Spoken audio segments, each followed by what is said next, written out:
Энэ удаагийн бичлэгээр хэрэглэгчийн талбарт нэвтрэх нууц үгээ сэргээх заавар хүргэж байна. Юуны өмнө Datacom.cm-ийн сайтад хандана. Дэлгэцний баруун дэд буланд байрлах нэвтрэх товчийг дарахад хэрэглэгчийн бүртгэлийн мэдээлэл оруулах талбар гарч ирнэ. Үүний доор байх нууц үгээ мэдэхгүй бол энд дарж нууц үг сэргээх хэсгээс энд дарж гэсэн холбоосыг дарна. Гарч ирэх хэсэгт өөрийн бүртгэлтэй мэйл хаягаа бичээд илгээх товчийг дарснаар нууц үг сэргээх холбоос таны мэйл хаяг руу илгээгдэх болно.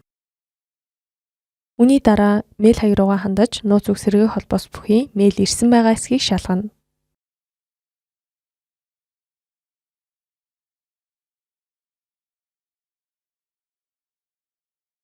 Энд Datacom-с ирсэн мэйл дэлгэцэнд харагдаж байна.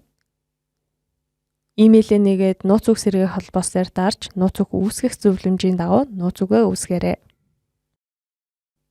Эхний мөрөнд шинэ нууц үгээ бичье. Таны бичсэн нууц үг хэр найдвартай байна вэ гэдгийг нууц үгийн зэрэглэл хэсэг харуулж байна. Дараагийн мөрөнд нууц үгээ баталгаажуулж давтан бичнэ. Хадгалт төвчийг дарж шинэ нууц үгээ хадгална. Ингээд таны хэрэглэгчийн талбартаа нэвтрэх нууц үг амжилттай сэргээгдлээ. Танд хэрэглэгчийн талбарт нэвтрэх нууц үгийг сэргээх заавар хүргэлээ. Анхаарал тавьсанд баярлалаа.